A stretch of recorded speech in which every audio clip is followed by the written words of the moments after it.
নমস্কার, তন্ত্রমন্ত্রে আপনাকে স্বাগত। সৌভাগ্যের প্রতীক কি কন্যা সন্তান? মানুষের কোন কর্মের কারণে বাড়িতে কন্যা সন্তানের জন্ম হয়? নারীকে সৃষ্টি করার সময় ব্রহ্মার প্রায় 7 দিন সময় লেগেছিল বলে উল্লেখ রয়েছে।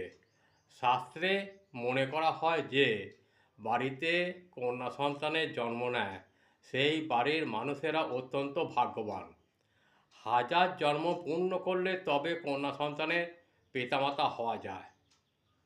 মূলত যে দম্পতি কখনো পাপ কর্মের সাথে যুক্ত থাকে না, কখনো কারুর ক্ষতি করে না, তারা এই কন্যা সন্তানের পিতামাতা হয়ে থাকেন।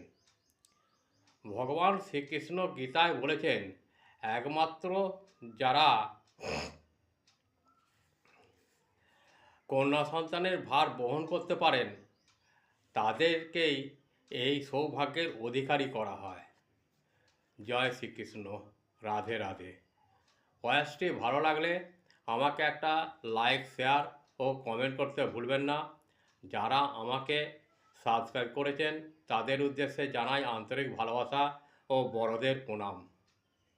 এইভাবেই আমার পাশে থেকে সাহায্যের হাত বাড়িয়ে দিন। আপনাদের একটি সাবস্ক্রাইব আমাকে একটু আলোর দিশা দেখাতে পারে, তাই অনুরোধ, সাহায্যের হাত বাড়িয়ে দিন। শেষে বলি, মা তারা, ঠাকুর রামকৃষ্ণ, মা সারদা, বাবা বামদেব সকলকে ভালো রাখুন, সুস্থ রাখুন ও সকলের মঙ্গল করুন। নমস্কার, ভালো থাকবেন, ভালো রাখবেন। জয় শ্রীকৃষ্ণ, রাধে রাধে।